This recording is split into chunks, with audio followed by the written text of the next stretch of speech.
نے جہاں بھی بیٹھے درگاہیں بنائی جہاں بیٹھے تو سب سے پہلے ان اولیاء اللہ نے صوفیاء کرام نے سب سے پہلے اللہ کا گھر بنایا اور پھر جہاں بھی بیٹھے انہوں نے مہمان خانے بنائے خلق خدا مخلوق خدا کی قسمت کے لیے ان ہستیوں نے لنگر خانے قائم کیے ان ہستیوں نے لنگر خانے قائم کیے اور پھر انسان کو بنیادی طور پر دو چیزوں کی سب سے زیادہ ضرورت ہوتی ہے ایک روحانی غذا کی ضرورت ہوتی ہے اور ایک جسمانی غذا کی ضرورت ہوتی ہے ان اولیاء اللہ نے اس آیت پر عمل کرتے ہوئے بہترین امتی کا لقب حاصل کیا خیر الامم کا لقب حاصل کیا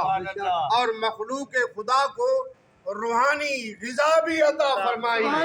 اور مخلوق خدا کو جسمانی غذا بھی عطا فرمائی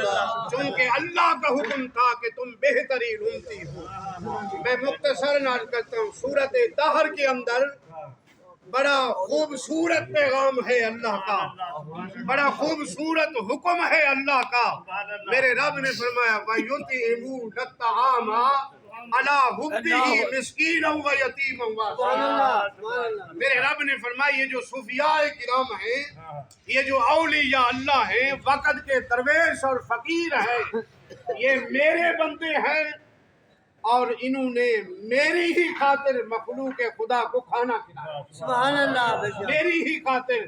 وَيُطْعِمُونَ الطَّعَامَ عَلَىٰ حُبِّهِ میری محبت کی خاطر یتیموں کو کھانا کھلاتے ہیں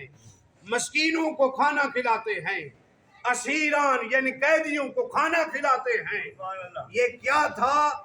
انہوں نے اس آیت کریمہ پر بہترین امتی ہونے کا خیر الامم ہونے کا حق ادا فرمایا اور پھر اللہ کی مخلوق کو کھانا بھی کھلایا مسکینوں کو کھانا بھی کھلایا پانی بھی پلایا ان کے رہنے کے لیے مسکن اور مکان اور گھر بھی بنائے اور اس سے آگے والی جو آیت ہے اس سے سنے آپ کا ایمان تازہ ہو جائے گا میرے رب نے فرمایا انما نطعمکم لوجہ اللہ انہوں نے کیوں کھانا کھلایا یہ جو اولیاء اللہ ہے مہمان خانے قائم کیے یعنی اللہ کی مخلوق کی خدمت کی دیکھ بھال کی روحانی غذا عطا فرمائی جسمانی غذا عطا فرمائی کیوں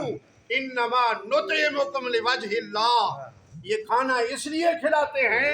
کہ صرف اور صرف یہ چاہتے ہیں کہ ہم سے اللہ راضی ہو جائے ہم سے کون راضی ہو جائے اللہ راضی ہو جائے یہ صرف اور صرف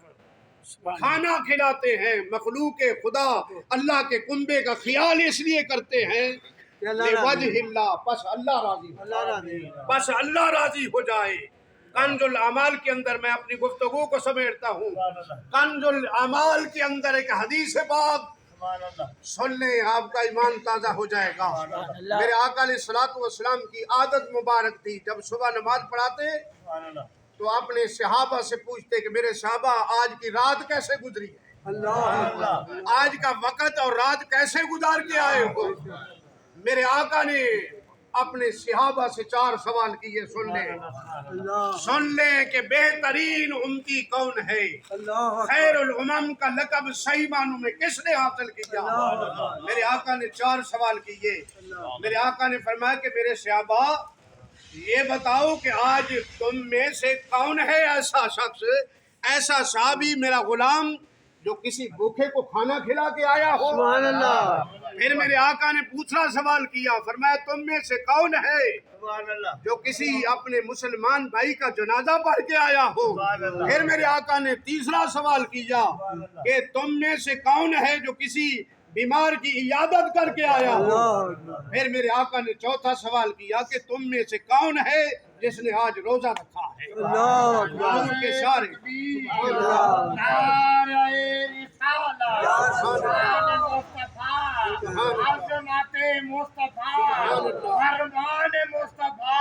سبحان اللہ سارے صحابہ خاموش ہے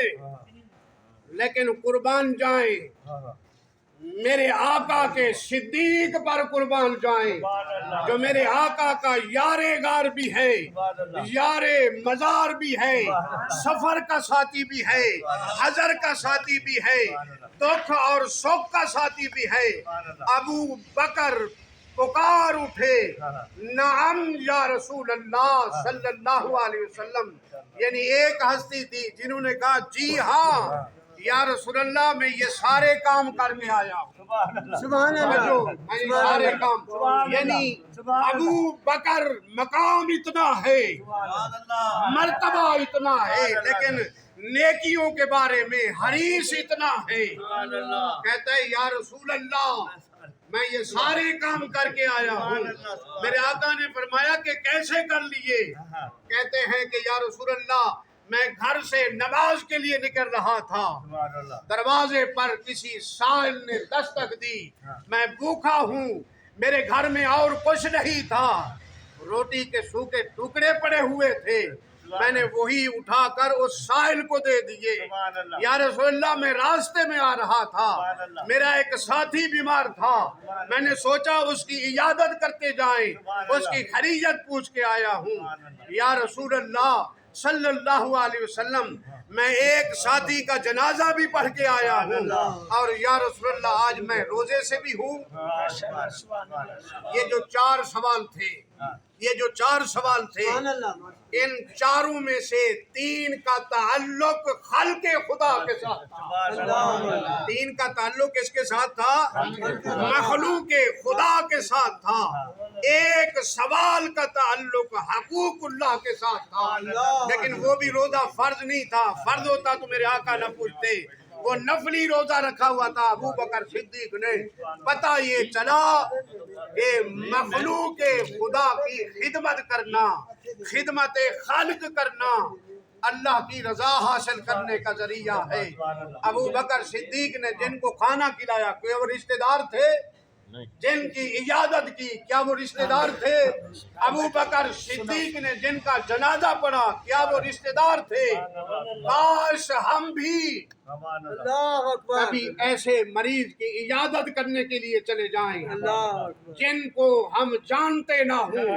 کاش ہم بھی کسی ایسے مسلمان کا جنازہ پڑھنے چلے جائیں جن سے ہمیں کوئی نفع کی امید نہ ہو، کاش ہم بھی کسی ایسے فقیر کو کھانا کھلا دے پیٹ بھر کے جن کو ہم جانتے نہ ہوں۔ پتہ یہ چلا کہ اللہ رب العزت ان سے راضی ہوتا ہے جو اللہ کی رضا کے لیے مخلوق خدا کی خدمت کرتے ہیں، خلق خدا کی خدمت کرتے ہیں، بہترین امتی ہونے کا لقب حاصل کرتے ہیں، خیر الامم ہونے کا لقب حاصل کرتے ہیں۔ پتہ یہ چلا اللہ کے قرآن سے کہ میرے دوستو، میرے آقا کے غلاموں، بہترین امتی وہ ہے، بہترین امتی وہ ہے، خیر الامم میں بہترین آقا کا غلام وہ ہے جو اللہ کی مخلوق کی نگہبانی کرتا ہے، مخلوق خدا کی خدمت کرتا ہے، مخلوق خدا کے لیے کھانے کا اہتمام کرتا ہے، رہن سہن کا اہتمام کرتا ہے۔ یہ جو اللہ والے ہیں انہوں نے اپنی کسی بھی ولی کی تاریخ پڑھ لیں، انہوں نے مخلوق خدا کی خدمت کی، اللہ کے کنبے اور قبیلے کی خدمت کی، اور اللہ کی بارگاہ میں یہ اعزاز حاصل کیا، یہ عزت حاصل کی۔ اللہ رب العالمین کی بارگاہ عالیہ کے اندر دعا ہے، ہم نے جو سنایا اور سنا، اللہ کریم سچے دل کے ساتھ ہمیں اس پر عمل کرنے کی توفیق عطا